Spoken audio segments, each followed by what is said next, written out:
Colorado, man, they got stumped on by Houston.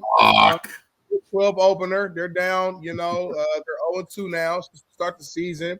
We're 1-2, Dick. We're not 0-2. 1-2, excuse me. 1-2 to start the season. And Matt, what's your thoughts, man?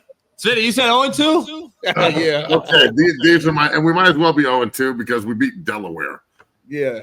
That's why I forgot. Yeah. So look, bro, we suck. Oh shit. I'm just gonna be real. Like, there's no Shador walking through the door to save us. There's no Travis Hunter taking the ball 80 yards and then picking it off. The team, and look, I know I'm gonna get heat for this. I don't care anymore. Say it. The team looked like they quit. They look like they quit. The quarterback, Staub, he looked good against Delaware for 15 plays. I don't know why there wasn't a quick trigger in the game because he was like dropping the ball and missing reads and throwing the ball 20 yards over people's heads and shit. I don't know what we're doing defensively at all. As a guy who played 3 technique there, Schmitty, you played 3 technique. That's a man's position. 100%. And if your 3 technique's pretty good, your team's going to be pretty good on defense, in my opinion. And we have a bunch of mercenary cast-offs from Alabama and all these other big schools that are dog shit. I mean, they are awful. The defensive line is so soft, and they can't tackle, and they don't hustle. McPherson, the rookie, the freshman from IMG, came in the game and only played probably 10, 15 snaps, and I could tell he was on the field because he was running around like a madman making plays, chasing the ball, doing all this shit. But the veteran mercenaries that are there making all this money and like these high-quality transfer portal players are just getting ran through. And you know what? The sensitivity is going to be more important than the activity, and that is the problem. Everyone's going to be sensitive about getting criticized, and you can't say this about the coaches, and you can't say this about Coach Prime, and you can't say this about the players. And everybody watched this fucking drubbing. This wasn't a good game. Houston and Willie Fritz walked out and said, you know how you beat CU? The same way I've been saying this is how you beat CU. It's just very simple.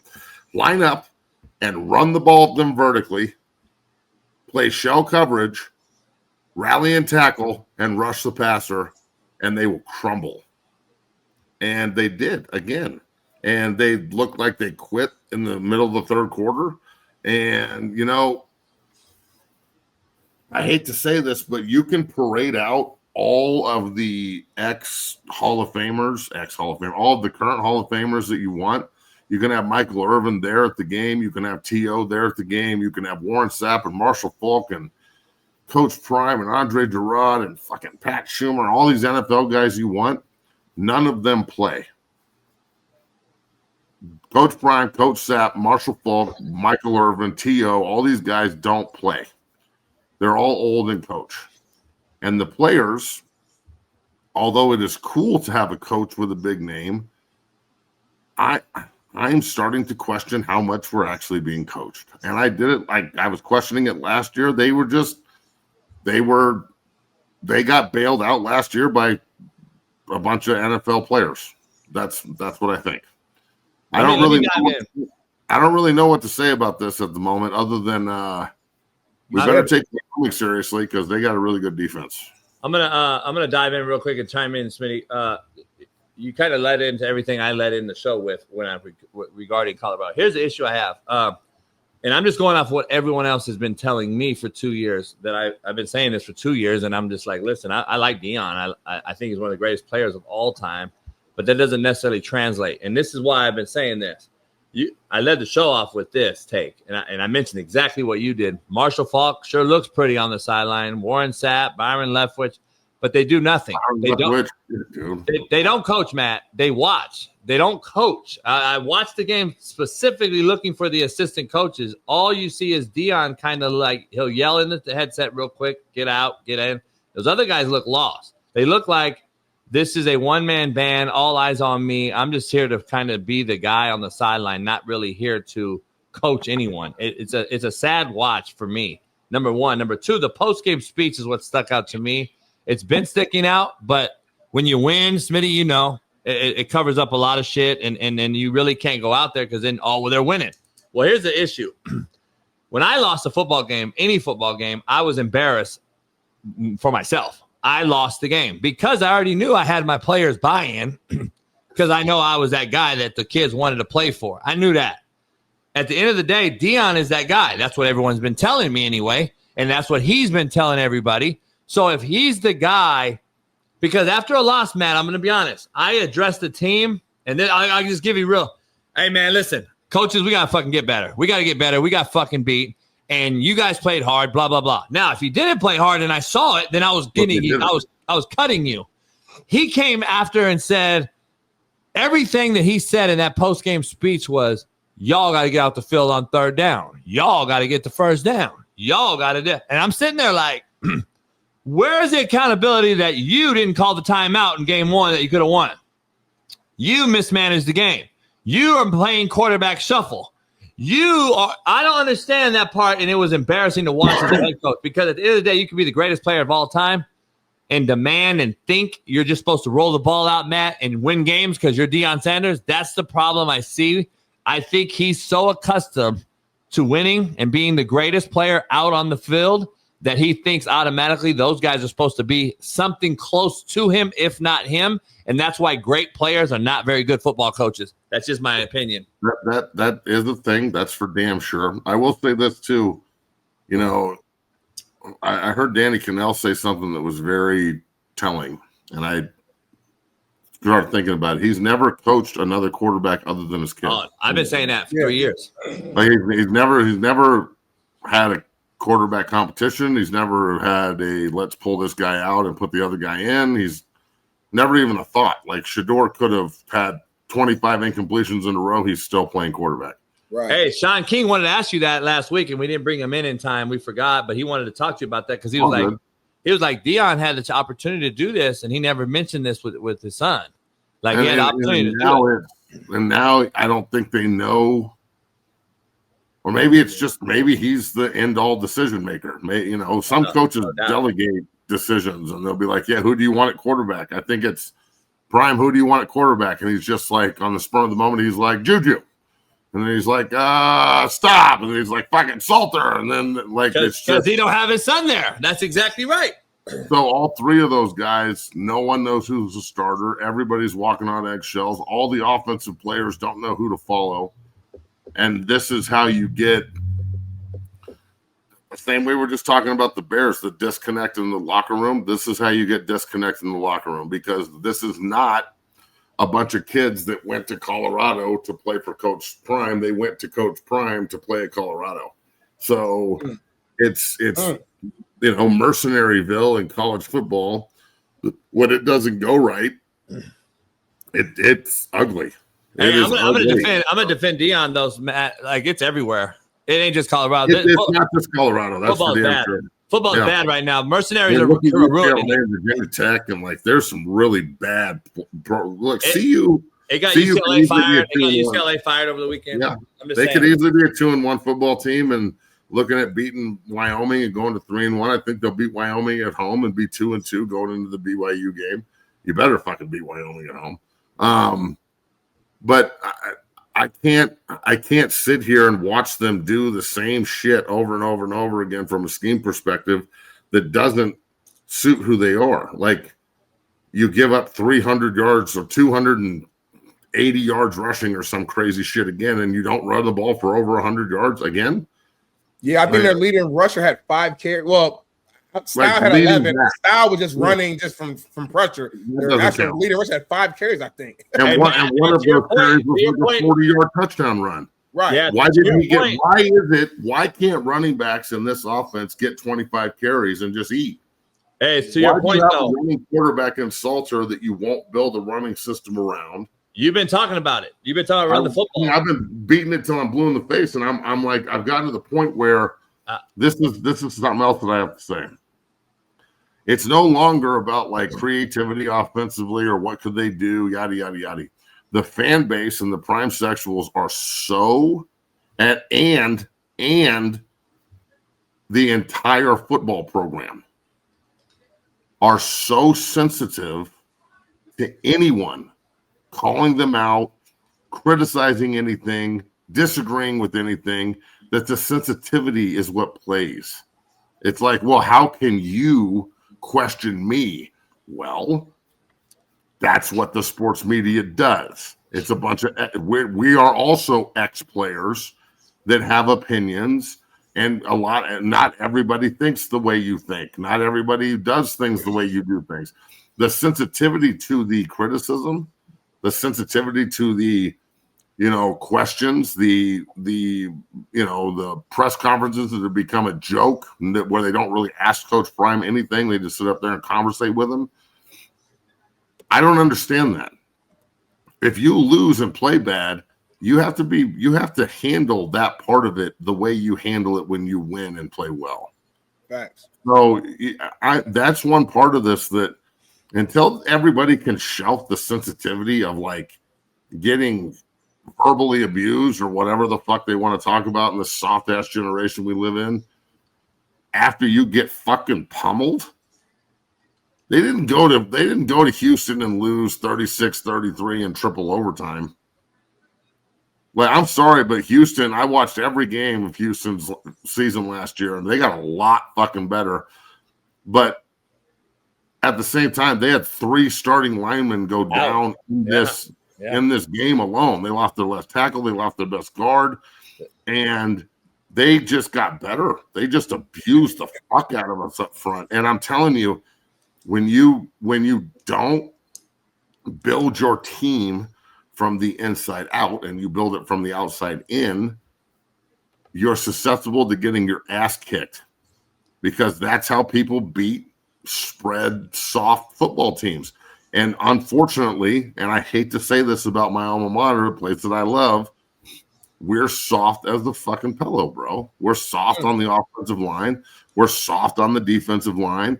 We missed 4 or 5 straight. Like Livingston did a good job overloading the offensive line with blitzes. How many straight run fucking defensive end outside linebackers did they have at the quarterback that they just missed? And the quarterback took off, completed passes, or ran for first downs. 5, at least 5.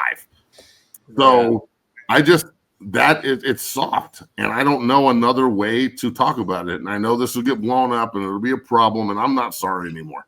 I'm tired of watching this shit. Stand on that shit, man. Yeah, stand on it. Right is right, wrong is wrong. You go beat Wyoming at home, and I'm not going to sit here and pat you on the back, dog. Go beat BYU at home in the national TV, and beat Iowa State, and go into the bye week 2-1 in the Big 12 and fucking 4-2 on the season, and moving in the right direction. And then I'll get off your ass.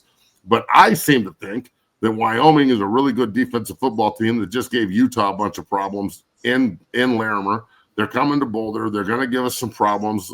They're already 14-point dogs or 21-point dogs, something like that. That'll motivate them. We should still beat their ass. But BYU and Iowa State are 2 of the best teams in the Big 12. What, you think we're just going to walk in here and not play bully ball? Until we get some bullies and until we start acting like fucking men on the offensive and defensive lines in the Boulder, Colorado, everyone's going to walk in and play fucking bully ball. Because we don't have Shador and Travis Hunter and Jimmy Horn and Wester and all these freaks anymore. We've got good players, but we don't have a quarterback, and we don't have a running game, and we don't have an identity. And the head coach gets up there after the game and they go, "What do you want to do about this?" And he says, "I have no idea." Fuck. Hey, listen. Real quick, can I? Is this a fair statement? I just want to get it from you, bro. Dude, roll it. You watched the same thing I watched. Willie Fritz is a builder of men, and every program he goes to, there's a reason why he's top 5 in the history of wins in the NCAA. Houston's going to flip the script on the Big 12 and go from last to maybe first. That team looked good. He's one of my best friends in the business. Number 1, number 2. He's one of the greatest men I know. And then he's one of the best coaches I know. And here's the reason why I say this. Is this a fair statement? He's a builder of men and a leader of programs, and he's a program changer. Deion's a celebrity on the sideline of a program that needs a leader of men. And I don't think they have it, to your point. I don't believe they're being coached. I'm just looking at a team. There's no way. And in fairness to him, he has a health issue. He missed the entire offseason. Like, you can't tell me that's not weighing in on a program. I've never seen a head coach miss a fucking 6 months and talk about, oh, yeah, we're good. Let's just hit the ball running. I have. Before my senior year, the University of Colorado suspended Gary Barnett the entire fucking offseason, the entire summer, and we didn't get him back till like 2 weeks into training camp. So June, yeah. But at the same time, he won Big 12 Coach of the Year. We won division and played for the Big 12 title. And not because of anything special. There's a foundation already built there on what we do here. The way we fucking play football here. And I'm all for throwing the ball over the yard and big points and shit. I'm all for it. But why can't we do both? What the fuck? Hey, Matt, before you get out of here, I want to chime in and bring somebody in with you that's also an alum, former head coach. I have to bring him in with you real quick because he follows you every Monday. Our main man, Coach Chevini, joins the show. Oh, shit. Man, you're killing it out there talking about building the program. You guys, what's up, man? How we doing, brother? Hey, man, how the fuck are you? This guy knows what I'm talking about on the whole toughness thing. What's up, Shiv? How are you, dog? Good, man. Just building the program, man. 20 months in, it's been a lot of work, but we're getting there, man. We played a tough opponent, a Division I opponent on the road, and competed in the second half. We showed up to the game a little late. You know what I mean? We showed up to the game a little late because first half we kind of sputtered a little bit offensively. But I like the way our guys responded. We outscored them in the second half. We threw for over 360 yards and threw 3 touchdown passes. And so, we got to keep developing our program. I was proud of the way our guys responded, especially in a tough environment on the road. I mean, you know how that is, JB, going on the road when you got a young team. So I was proud of those guys, man. But heard you guys talking about my Buffs, man, huh? What's going on with the Buffs? Hey, man? Real quick, before Matt gets out of here, you were the interim head coach there. You know what it is. You're building a program now. You understand what it takes. Like, are you seeing development at a stage that you're accustomed to, like as far as the program? I don't know. I see a celebrity on the sideline with a bunch of other celebrities. I see a Warren Sapp, Marshall Falk, and I know those guys. Like, listen, I've had Marshall on the show. I talk to Marshall often, actually, in my cell phone. Like, he's not a guy I'm going to talk shit about and not let him know. I don't see him coaching though. Like, I don't see these guys coaching, Shiv. The thing that I knew it was going to happen. I knew they were going to struggle with when you lost Shador and you lost Travis and you lost the 3 other receivers that got drafted in the NFL. Horn and all them. You lost a lot of really good players to the next level. And then, okay, who's next, right? And we talked about that on the previous show. Like, who are you developing to take their place, And I've heard Coach Sanders talk about, they want to run the football. They want to play more traditional football. I think with Shador, they were wide open, right? They were wide open, more spread. Bro, they ran the ball for 65 yards a game last year, Shiv. I know, but I'm saying, I think the emphasis was like, hey, we want to get back to more of a traditional pro style, ground and pound, play great defense. But I mean, Matt, you watched I watched the entire game. The thing that they're struggling with is that they're not doing a great job running the ball. They're not doing a good job getting themselves in 3rd and shorts and 3rd and mediums. They're in a bunch of 3rd and longs. And, I think the way that the quarterback kind of struggled in that game, I mean, to me, you got to make a decision as a head coach. You either got to go with the young guy, Juju, that you spent money on, and he was a highly regarded kid.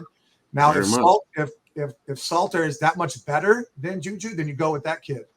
But to me, if Juju is just as good as Salter and just as good as the other guys, but he needs to play, then you better play him, or you're going to lose him. In my opinion. It's an NFL model, right? Yeah. Beaton and Juju and all these other kids jump in the portal at the end of the year if they continue to struggle like this. I don't see it getting any easier. I mean, they're about to start conference play, and they've got some big dogs on their schedule. So, yeah, it's not going to get easier. So, I mean, to me, I think they're at a crossroads a little bit of where they want to go as a program, But I heard JB talking about, I mean, Deion missing the offseason wasn't his fault. I mean, the guy was sick, man. I mean, luckily, Lord healed him, man. But Yeah. when you miss that much time, it hurts you in recruiting. It hurts you in your development of your program. I think you're seeing a little bit of that right now. They're still having issues on defense stopping the run, and that was big in the first game against Georgia Tech. Showed up again in that game, So it's not just one position. I think they have a lot of issues right now, and that's why they get paid the big bucks, man. They got to sit in that staff room. They got to figure it out. They're all accountable to each other in the staff room. They're all let me ask you this. Let me ask you both this real quick before Matt exits, and we'll see you Friday, Matt. But before this, I want to ask you both real quick. In that room you just mentioned, we've been in those rooms where we have these guys. You usually have a young crew. I don't know, Chev, your whole staff, who you've hired, but I'm sure you hired some go-getters who are young and hungry, and you're teaching them how to become football coaches at the same time as leaders of men. I don't know if there's anyone in that room, though, that Deion can talk to that incentivizes them to coach young men and make them better. Like, these guys are how many Hall of Famers are over there? How many guys really are like, man, my life is set. I could give a shit less. I'm not saying they're saying that, but I'm saying it matters. I don't know how hungry this group is to go get better and teach and mentor and coach. I don't know. I don't see it on the sideline for sure. I can see a lot of yelling. Coaching the coaches? Where's the coaching? Or is everyone coaching everyone, or is it just like, let's not piss off Prime so we can keep our job? I don't know. I'm just using that's just my intuition, Chev. That's all I'm saying. At the end of the day, I think Pat Shurmur is a veteran seasoned coordinator that's coached a lot of college pro football games, man. That guy's coached more games than probably everybody on that staff, I would imagine. Yeah. And then you got a defensive coordinator that was an NFL assistant for a while. Did a really good job last year. I know they're having some struggles. So I don't think those guys were Coach Prime guys. The coordinators are seasoned coaches. Now, Some of the assistants, probably his friends, and some of the guys that he got in the profession, like, I don't think Marshall was coaching. I see T.O. on the sideline. Marshall's never coached. Warren Sapp, I don't think, was coaching. Never coached before this. So do I think that comes into play? Yeah, sure it does. I heard a comment on the broadcast like, Coach Prime's got all these pro coaches. No, they're not. They're ex-NFL players. That's exactly my coaches. That's my point. I'm an ex-NFL player. Yeah. But I've been coaching college football for 20 years. Yeah. Like, I paid my dues. I was a junior college coach for 7 years, and then I was a quality control coach, and then I was a full-time assistant, and then I worked my way up to a coordinator. Then I got fired and had to go back down and reinvent myself and be a head coach and go undefeated at a junior college and earn a right to get this job at a 4-year level. Like, there's been some steps that have been missed on their staff. Right. They jumped into full-time Division I jobs, and that doesn't work that way. I've been saying this shit, man. It doesn't work that way in college football. And Matt and I've been saying it, Chev. Like, well, this ain't that fucking easy just to come off the fucking, Michael Vick and all these guys getting these jobs. Listen, I know they're great players, but at the end of the day, you can't tell me they're not getting the jobs because who they are, not because what they've done. I will say this about Coach Prime. You know what? At least he did win at Jackson State. He won. Yeah. He won last year at CU. Yeah. The guy won games, and he won last year with Shador and Travis, but now those guys are gone. Now he's going to be judged on what he does now. Right. Year three, Chev. How important are year threes for head coaches? I'm just telling you. Year three is when you got to show your biggest growth. Yeah. Year one, you set the culture. Year two, you got to show progress, which they did at Colorado. I loved watching them, man. They were fun to watch. But year three is when you make your biggest jump overall in win-loss pool, in my opinion. Year one for me here, we were competitive. Year two, we got to win more games in year two here at NSU than I won in year one, which we will. And then in year three, we got to have a big, big year. Yep. That's how I look at it as a coach. And then that's when your foundation has been set. All those recruiting classes you brought in now are juniors and seniors, and you win in college football with older players. That's why everybody's in the portal. Everybody's in the portal because you win with juniors and seniors. Everybody knows that. But there's a lot of guys in the portal that can't play. That's why they're in the portal. Thank you. So you got to do a great job in talent evaluation. You have to have a good eye for talent. You got to be able to see talent on film, see it in person, and then you got to develop it when it gets in your program. And that's one thing I think they're missing right now is the talent development part of it. It can't just be about the portal. You got to be able to evaluate the portal, and also sign good high school talent. You got to still, you which can't they do not do. High school talent. They don't do it. you've got to balance it. You've got to have your portal needs, and you've got to have your high school class that you're consistently developing every year. So those guys are the main part of your culture.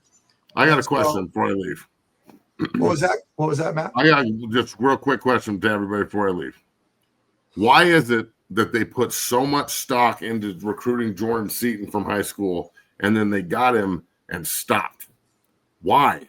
Why didn't they start recruiting high school linemen like a fucking banshee? They'd be 3 years in right now. They would all be developed and playing for them. And I've got guys falling out of the goddamn cabinets down at 6-0 that go everywhere else. And there's all these other players. If they're good enough and they can recruit good enough to get the number one tackle in the country, you can't tell me they can't go get other good high school football players on the O and D line and develop them. They developed him. They can, but I don't understand. They definitely can, Matt. It's just I don't know what discussions are being had behind closed doors, you know. So they might be saying, "Hey, we need to win now." So if they're thinking they're going to win now, Matt, then their conversations are like, "Hey, let's go get an older portal kid that we can plug and play." Because if you go, there's not a lot of Seatons out there. Terrible though. There's not a lot of Seatons out there. That dude. Well, but most big guys that are in the portal can't play. They just look good.